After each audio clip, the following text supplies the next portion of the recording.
Tu sais, il y a quelque chose dont je veux te parler depuis longtemps, quelque chose que j'ai découvert il y a des années et qui a complètement changé ma façon de voir le monde. Mais j'ai toujours attendu le bon moment pour t'en parler, parce que ce n'est pas une conversation ordinaire. Papa, tu m'intrigues. De quoi tu parles exactement? C'est quelque chose de grave ou c'est juste une de tes réflexions philosophiques du dimanche soir? Non, c'est bien plus que ça. C'est quelque chose qui circule dans l'ombre depuis des décennies, un savoir que très peu de gens possèdent vraiment, et ceux qui le possèdent ne le partagent jamais ouvertement. Ils le gardent précieusement comme un trésor qu'on cache aux yeux du monde. Attends, tu me fais un peu peur là. On dirait que tu vas me révéler un secret de famille ou je ne sais quoi. De quoi est-ce que tu parles concrètement? Je parle d'un livre, mais pas n'importe quel livre. Un livre qu'on ne trouve pas facilement, qu'on ne recommande pas dans les écoles, qu'on ne voit jamais dans les mains des gens ordinaires. Et pourtant, c'est ce livre qui a fait la fortune de certains des hommes les plus riches de cette planète. Un livre interdit? Sérieusement? Mais pourquoi est-ce qu'un livre serait interdit aujourd'hui? On vit dans un monde où tout est accessible, où l'information circule librement sur Internet. Comment un livre peut-il être caché à ce point? C'est exactement là où tu te trompes, ma chérie. Ce livre n'est pas interdit au sens légal du terme. Personne ne va t'arrêter si tu le lis. Mais il est interdit dans un autre sens. Un sens bien plus profond et bien plus dangereux pour ceux qui contrôlent le système. Je ne comprends pas. Tu dis qu'il n'est pas légalement interdit, mais qu'il est quand même dangereux. Ça n'a aucun sens. Explique-moi mieux, papa, parce que là, tu parles par énigme. Ce livre est dangereux parce qu'il révèle des vérités que la société ne veut pas que tu découvres.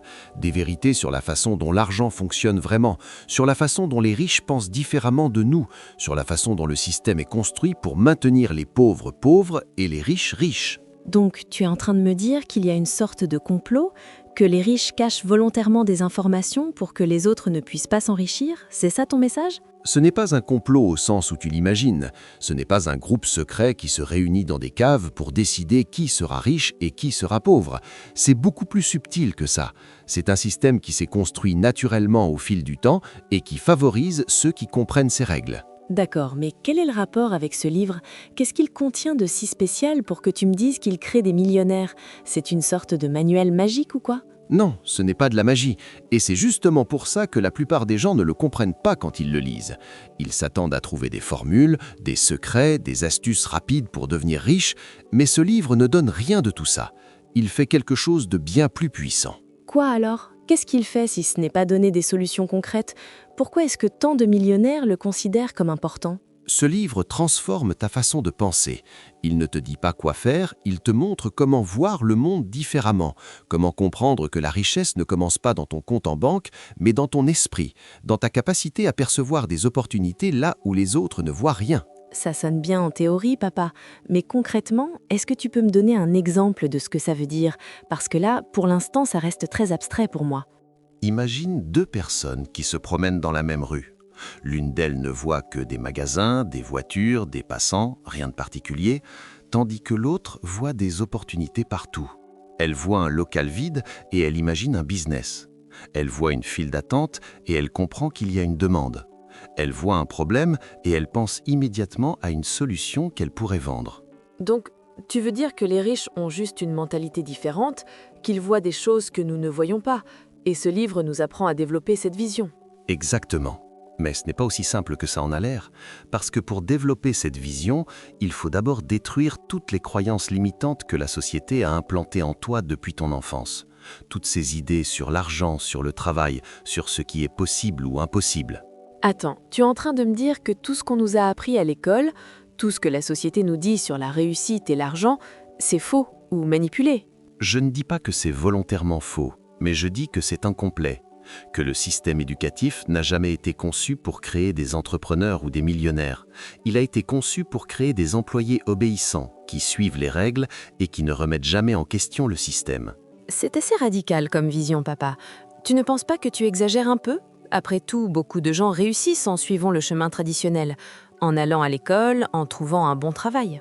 Bien sûr que certaines personnes réussissent ainsi, mais réfléchis un instant à ce que signifie réussir pour la plupart des gens. Ça veut dire avoir un salaire stable, une maison, peut-être une voiture, quelques vacances par an. C'est une vie confortable, mais ce n'est pas la liberté financière dont je te parle.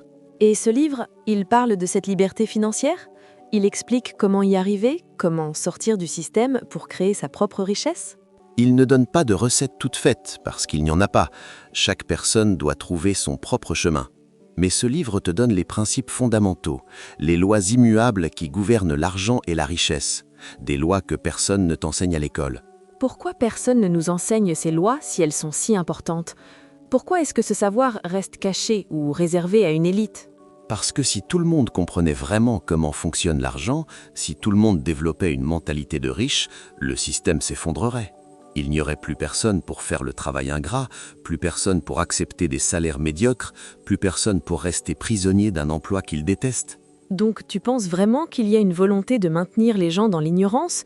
Que c'est bénéfique pour ceux qui sont au sommet que les autres restent en bas? Ce n'est pas une question de volonté consciente ou de conspiration organisée, c'est juste que le système s'est construit ainsi et que ceux qui en bénéficient n'ont aucun intérêt à le changer. Pourquoi changerait-il un système qui les favorise ? D'accord, je commence à comprendre ta vision. Mais revenons à ce livre. Comment tu l'as découvert, toi? Qui te l'a fait connaître? J'étais exactement comme toi il y a 20 ans.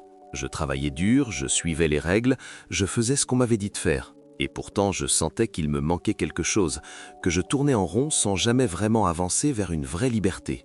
Et c'est à ce moment-là que quelqu'un t'a parlé de ce livre? C'était un ami, un collègue, un mentor? C'était un homme que j'ai rencontré par hasard lors d'un voyage d'affaires. Un homme très discret mais qui dégageait une assurance incroyable. Une façon de parler et de voir les choses qui m'a immédiatement fasciné.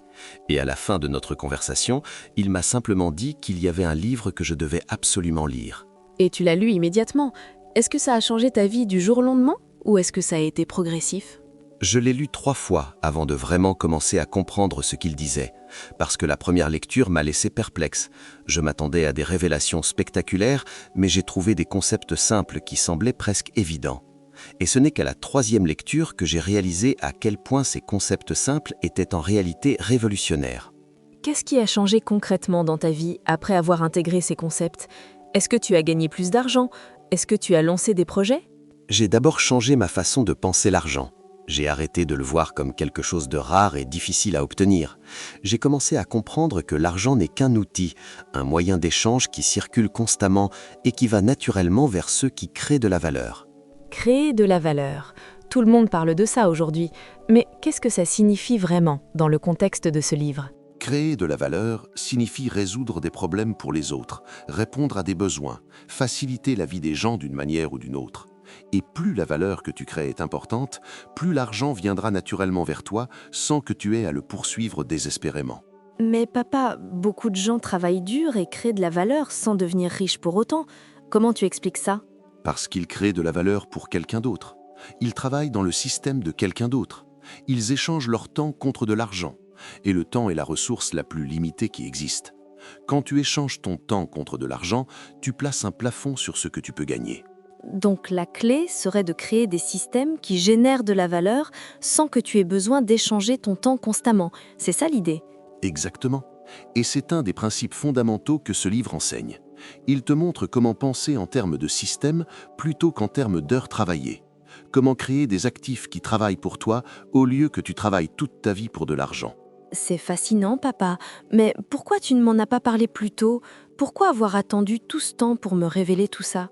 Parce que je voulais être sûr que tu étais prête, que tu avais atteint un niveau de maturité suffisant pour comprendre ces concepts sans les rejeter immédiatement.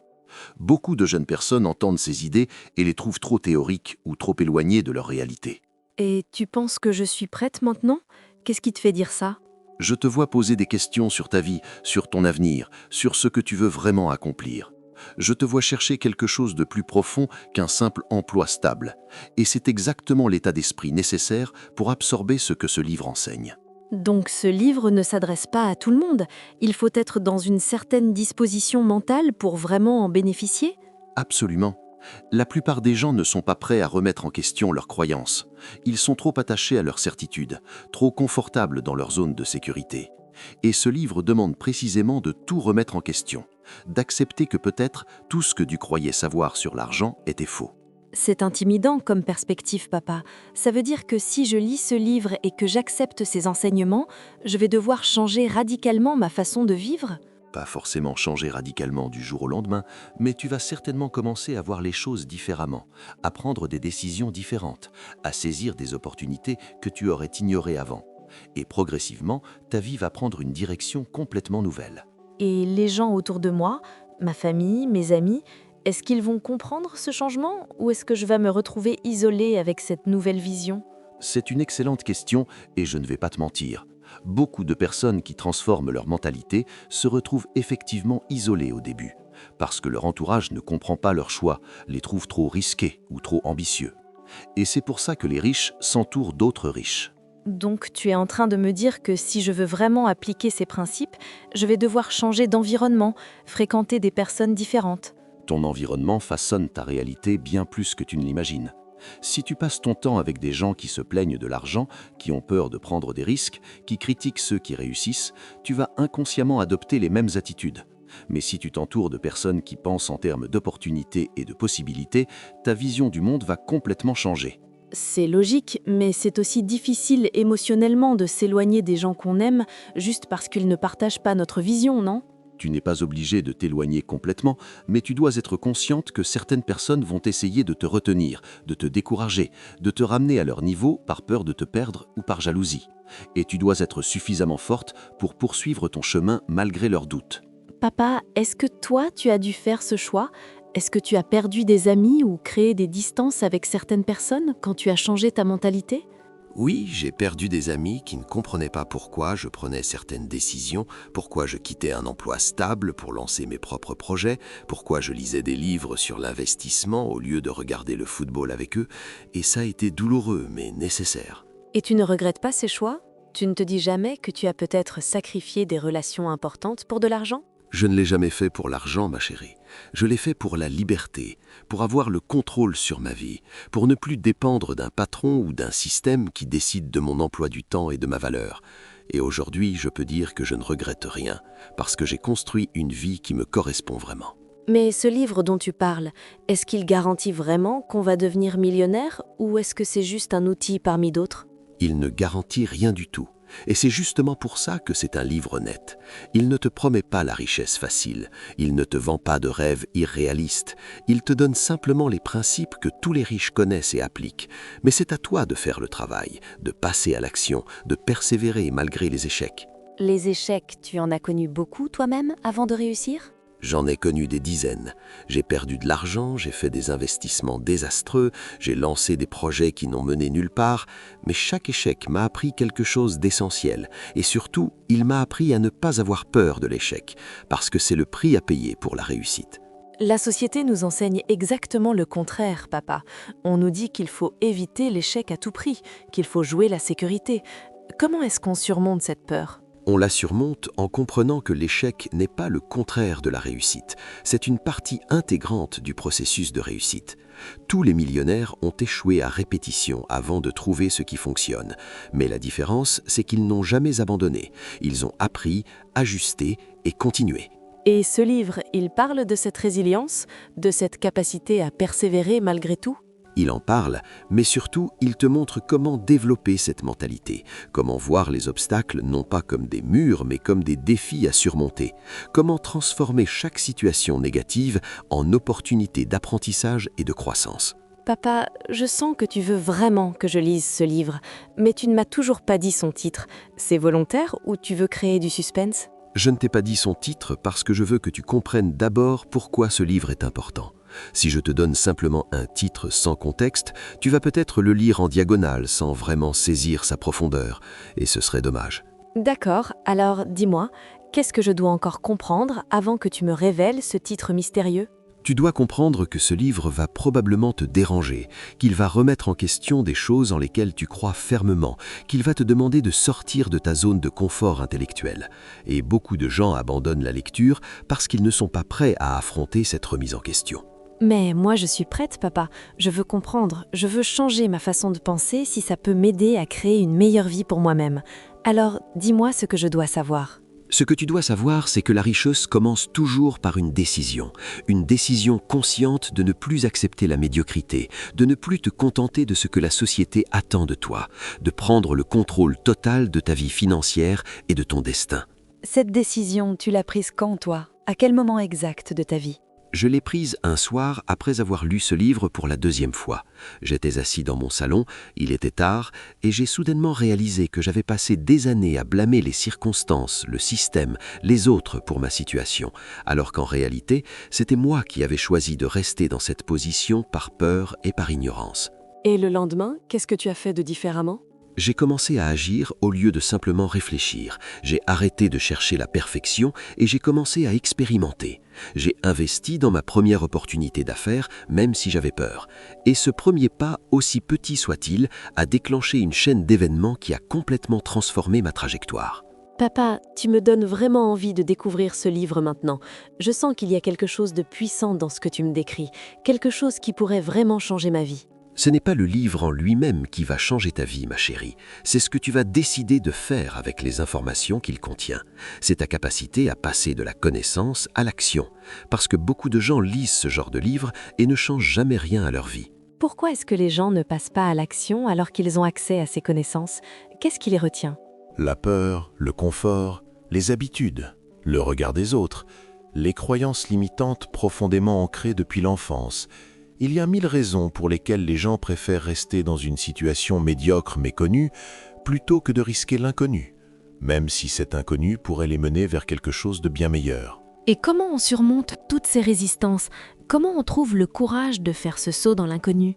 On commence par comprendre que le plus grand risque n'est pas de prendre des risques, mais de ne jamais en prendre, de vivre une vie entière sans avoir jamais essayé de réaliser ses rêves, de se retrouver à 60 ans avec des regrets, plutôt qu'avec des souvenirs d'aventure, même si certaines ont échoué. C'est une perspective puissante, papa. Et je comprends mieux maintenant pourquoi tu voulais avoir cette conversation avec moi. Tu veux t'assurer que je ne passe pas à côté de ma vie. Exactement. Je ne veux pas que tu te réveilles dans 20 ans en te demandant ce qui se serait passé si tu avais osé, si tu avais écouté cette petite voix en toi qui te pousse vers plus grand, si tu avais eu le courage de sortir des sentiers battus. Alors dis-moi, papa, maintenant je suis prête. Quel est ce livre qui crée des millionnaires, celui dont tu me parles depuis le début de cette conversation? Avant de te révéler son titre, je veux que tu me promettes une chose. Promets-moi que tu ne vas pas simplement lire ce livre comme on lit un roman. Promets-moi que tu vas prendre des notes, réfléchir profondément à chaque concept, te demander comment tu peux l'appliquer dans ta propre vie. Je te le promets, papa. Je vais le lire avec toute l'attention et le sérieux qu'il mérite. Je vais vraiment essayer de comprendre et d'intégrer ces enseignements dans ma vie. Bien, alors je vais te donner ce livre demain. Je vais te le remettre en main propre, avec quelques annotations que j'ai faites dans les marges au fil des années, des réflexions personnelles qui pourraient t'aider à mieux comprendre certains passages complexes. Attends, tu as une copie de ce livre ici à la maison et tu ne me l'as jamais montré avant aujourd'hui? Je l'ai toujours gardé dans mon bureau, mais je ne voulais pas te le donner tant que tu n'étais pas prête, tant que nous n'avions pas eu cette conversation préparatoire. Parce que sans ce contexte, le livre aurait pu te sembler trop abstrait ou trop difficile à saisir. Je comprends, papa, et j'apprécie vraiment que tu aies pris le temps de me préparer ainsi, de m'expliquer l'importance de ce savoir avant de me donner simplement un livre. C'est parce que je t'aime et que je veux que tu réussisses, non pas selon les critères de la société, mais selon tes propres critères. Je veux que tu construises une vie qui te rend vraiment heureuse et libre, pas une vie que tu subis par défaut. Merci, papa. Vraiment, cette conversation a déjà commencé à changer ma façon de voir les choses. J'ai l'impression d'avoir entrevu quelque chose d'important, quelque chose qui va me guider dans les années à venir. C'est exactement l'effet que ce livre a eu sur moi aussi, et je suis certain qu'il aura le même impact sur toi si tu l'abordes avec un esprit ouvert et une vraie volonté de transformation. N'oublie jamais que la connaissance sans action n'est qu'information inutile. Je n'oublierai pas, papa. Je vais lire ce livre et je vais agir. Je vais commencer à construire cette vie dont nous avons parlé, cette vie de liberté et d'abondance. Alors, demain, quand je te donnerai ce livre, ta vraie aventure commencera, et je serai là pour t'accompagner, pour répondre à tes questions, pour te soutenir dans tes premiers pas vers cette nouvelle réalité. J'ai hâte d'être à demain, papa. J'ai hâte de découvrir ce savoir qui a transformé ta vie et qui va transformer la mienne. Merci de me faire confiance et de partager ça avec moi. Tu sais, ma chérie, avant de te laisser pour ce soir, il y a une dernière chose que je veux te dire. Quelque chose qui va peut-être te surprendre, mais qui est absolument crucial. Quoi, papa? Qu'est-ce qu'il y a encore? Tu as l'air soudainement très sérieux. Ce livre dont nous avons parlé pendant tout ce temps, ce livre qui a le pouvoir de transformer des vies et de créer des millionnaires, eh bien, Il existe plusieurs versions de cette vérité, plusieurs portes d'entrée vers cette compréhension, et chacun doit trouver celle qui résonne le plus avec son propre parcours. Attends, tu veux dire qu'il n'y a pas qu'un seul livre interdit? Qu'il y en a plusieurs qui contiennent ce type de savoir? Ce que je veux dire, c'est que le vrai secret n'est pas dans un livre spécifique, mais dans ta capacité à chercher cette connaissance, à la reconnaître quand tu la trouves, à l'absorber et surtout à l'appliquer sans attendre que quelqu'un te donne toutes les réponses sur un plateau d'argent. Donc, tout ce temps, tu m'as parlé d'un livre mystérieux pour en réalité me pousser à développer ma propre curiosité, ma propre soif d'apprendre? En partie, oui, mais je vais quand même te donner ce livre demain, comme promis. Seulement, je veux que tu comprennes que ce livre ne sera qu'un début, qu'il devra être suivi par d'autres lectures, d'autres expériences, d'autres rencontres avec des personnes qui pensent différemment. Papa, tu es incroyable. Tu as réussi à me captiver pendant tout ce temps avec cette histoire, et maintenant je me demande si tous ceux qui nous écoutent ou nous regardent ont compris le véritable message derrière cette conversation. Ceux qui sont prêts comprendront, et ceux qui ne sont pas prêts chercheront des réponses faciles, des titres de livres magiques, des formules toutes faites. Mais la vraie question que chacun devrait se poser, c'est: est-ce que je suis prêt à remettre en question tout ce que je crois savoir sur l'argent et la richesse? Et toi, papa, quel conseil tu donnerais à tous ceux qui nous écoutent en ce moment, à tous ceux qui se demandent par où commencer leur propre transformation? Je leur dirais de se poser une question très simple avant de se coucher ce soir. Est-ce que je veux vraiment changer ma vie ou est-ce que je veux juste rêver de changement? Parce que si la réponse est que je veux vraiment changer, alors demain matin je dois faire quelque chose de différent, aussi petit soit-il, quelque chose que je n'ai jamais fait avant. C'est un défi puissant, papa. Et moi-même, je me demande ce que je vais faire différemment demain matin. Quelle sera ma première action vers cette nouvelle vie? Et c'est exactement la question que tous ceux qui nous écoutent devraient se poser maintenant. Qu'est-ce que vous allez faire différemment demain? Quelle action concrète allez-vous poser pour sortir de votre zone de confort, pour commencer à construire cette vie de liberté dont vous rêvez secrètement? Papa, je pense que beaucoup de gens vont vouloir savoir quel est ce livre exact dont tu parles. Ils vont laisser des commentaires pour te demander le titre, pour avoir une réponse claire et directe. Et c'est parfait qu'ils le fassent, parce que poser la question, c'est déjà faire un pas vers la connaissance, c'est déjà manifester cette curiosité qui est le premier ingrédient de toute transformation. Alors oui, qu'ils posent leurs questions, qu'ils partagent leurs réflexions, qu'ils débattent de ce que nous avons dit ce soir. Et toi, papa? Est-ce que tu vas leur répondre? Est-ce que tu vas révéler le titre de ce livre mystérieux dans les commentaires? Peut-être que je le ferai. Ou peut-être que je vais d'abord leur demander de me dire quelle est leur plus grande croyance limitante sur l'argent, quel est le mensonge qu'on leur a raconté et qu'ils ont cru pendant des années. Parce que c'est en identifiant ces croyances qu'on commence vraiment le travail de transformation. Tu veux créer une vraie conversation, papa. Tu veux que les gens s'engagent, qu'ils réfléchissent, qu'ils partagent leurs propres expériences et leurs propres blocages. Exactement. Parce que nous ne sommes pas seuls dans cette quête. Il y a des millions de personnes qui cherchent la même chose, qui veulent sortir de la médiocrité, qui rêvent de liberté financière. Et quand ces personnes se connectent, quand elles échangent, quand elles se soutiennent mutuellement, des choses extraordinaires peuvent se produire. Alors, à tous ceux qui nous écoutent, je dirais n'ayez pas peur de poser vos questions, de partager vos doutes, de raconter vos propres histoires avec l'argent, parce que c'est comme ça qu'on apprend et qu'on grandit ensemble. Et moi, je leur dirai ceci. Si cette conversation a résonné en vous, si quelque chose en vous s'est éveillé pendant que nous parlions, alors likez cette vidéo pour que d'autres personnes puissent aussi la découvrir. Partagez-la avec quelqu'un qui en a besoin. Commentez pour me dire quelle partie vous a le plus marqué. Papa, je crois que nous avons semé une graine ce soir, une graine qui va germer différemment dans l'esprit de chaque personne qui nous écoute. Et j'ai hâte de voir ce qui va en sortir. Moi aussi, ma chérie. Et n'oubliez pas tous, la vraie question n'est pas de savoir quel est ce livre interdit. La vraie question, c'est qu'est-ce que vous allez faire de votre vie maintenant que vous savez que la richesse commence dans votre esprit, que le changement est possible, que vous avez le pouvoir de créer votre propre réalité. Alors dites-nous dans les commentaires, quelle est la première chose que vous allez changer dans votre vie après avoir écouté cette conversation?